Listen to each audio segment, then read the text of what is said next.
Selanjutnya uji chi-square dengan SPSS. Ini adalah langkah-langkahnya. Kita coba lakukan uji chi-square dengan SPSS berdasarkan kasus satu yang tadi. Untuk langkah pertama, kita coba input data. Kita masuk ke variable view. Kita isikan variabel pertama adalah usia. Kemudian variabel kedua adalah kanker. Dan kita masukkan variabel ketiga, frekuensi. Untuk variabel pertama, kita beri label di sini usia melahirkan. Kemudian kanker, mengidap kanker. Di values, karena usia ada dua kategori, di sini kita lambangkan satu untuk lebih dari 30 tahun, kemudian dua untuk kurang dari 30 tahun.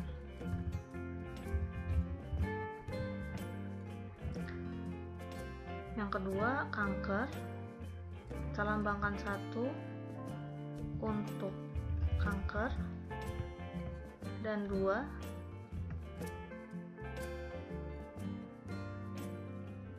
tidak kanker. Oke. Untuk ini, untuk skala ukur usia adalah nominal, kemudian kanker juga nominal. Frekuensi scale. Nah, kemudian kita masuk ke data view. Di sini kita masukkan satu untuk usia lebih dari 30 tahun dan satu untuk kanker dengan frekuensinya 683. Yang kedua, satu untuk di atas 30 tahun, kemudian tidak kanker, 2, dengan jumlah sampelnya adalah 2537. Yang ketiga ini 2, ini 1, 1498. Terus ini 2, 8, 7, 4, 7. Oke. Ini datanya sudah kita input. Nah, karena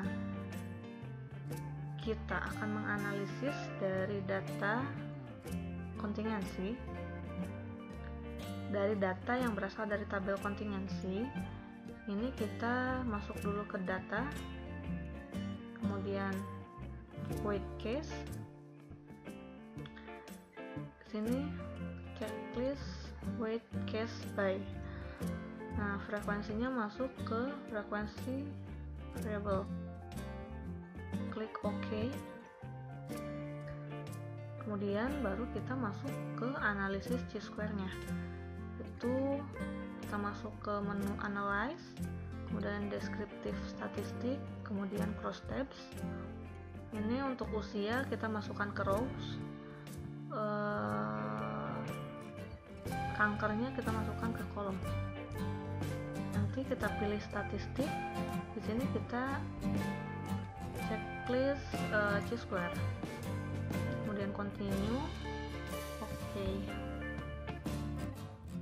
Nah, output dari SPSS yang tadi kita hasilkan itu ada 3 tabel. Tabel yang pertama adalah cash processing summary. Ini kita lihat ada missing atau tidak. Kalau misalnya sudah tidak ada missing, artinya kita inputnya sudah benar. Terus yang tabel kedua ini tabel kontingensi. Untuk lebih meyakinkan, kita bisa cek benar atau tidak yang kita input. Kita bisa membandingkan dengan tabel yang dipaparkan sebelumnya. Kita bandingkan, nah, sudah tidak ada salah input, oke, kita yakin berarti. Nah, untuk tabel yang ketiga ini chi-square test. Ini adalah tabel untuk uji chi-square-nya. Bisa kita perhatikan keterangan di huruf A di bawah tabel artinya tidak ada ekspektasi yang kurang dari 5. Berarti ini bisa kita pakai. Uji chi-square ini bisa kita pakai. Nah, kemudian kita lihat nilai p-value untuk Pearson chi-square. Di sini ada 3 nilai. Nilai yang pertama adalah nilai value, kemudian df, kemudian nilai signifikannya atau p-value. Kita bandingkan, p-value lebih kecil dari 0,05. Kemudian juga untuk chi-square hitungnya lebih besar dari chi-square tabel. Artinya nilai yang ini, nilai hasil uji chi-square dengan SPSS, jika kita bandingkan dengan hasil perhitungan manual, ini hasilnya sama. Kemudian untuk contoh kasus yang kedua, seorang peneliti ingin mengetahui apakah terdapat hubungan antara sumber air minum dengan kejadian diare pada balita di wilayah kerja Puskesmas. Di wilayah kerja Puskesmas Juwiring Kabupaten Klaten tahun 2019. Nah, dari data ini terdapat 2 variabel. Yang pertama itu sumber daya air minum, yang kedua variabelnya kejadian diare. Data amatannya itu ditampilkan pada tabel ini. Kita akan uji apakah terdapat hubungan antara sumber air minum dengan kejadian diare. Kita akan uji dengan menggunakan SPSS. Langkah pertama, kita input dulu data hasil amatan. Jadi ada 2 variabel.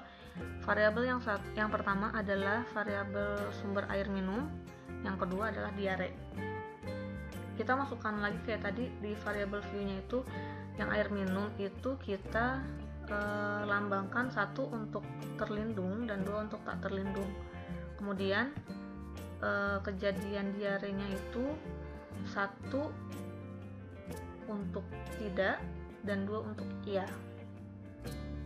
Kemudian datanya nominal. Nah, ini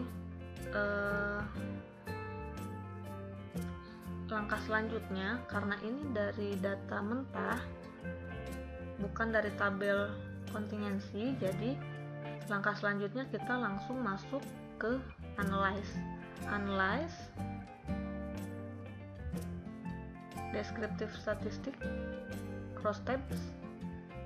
Kita masukkan sumber air minum ke variabel row, kemudian diare ke kolom. Di sini kita klik statistik, pilih chi-square, continue. Oke. Ini untuk output SPSS-nya. Kita lihat, pertama kita lihat dulu keterangan di bawah tabel chi-square. Dari sini kita tahu bahwa untuk seluruh sel ekspektasinya sudah lebih dari 5. Artinya kita bisa pakai uji chi-square untuk kasus ini. Kemudian kita lihat chi-square-nya. Kita lihat nilai chi-square, kita bandingkan dengan p-value-nya sebesar 0,003, itu lebih kecil dari alfa, atau chi-square hitung lebih besar dari chi-square tabel. Artinya dari nilai-nilai ini kita peroleh hasil bahwa H0 ditolak. Artinya terdapat hubungan antara sumber air minum dan kejadian diare. Untuk catatan, yang pertama, jika N kurang dari 25 maka gunakan uji Eksak-Fisher. Kemudian jika N antara 25 sampai 40 gunakan rumus 1 atau rumus 2. Selanjutnya, jika N lebih dari 40 dan tabel kontingensi 2x2 gunakan rumus 3. Kemudian, jika terdapat nilai ekspektasi kurang dari 5, maka gunakan Eksak-Fisher. Sekian kuliah kita kali ini. Assalamualaikum warahmatullahi wabarakatuh.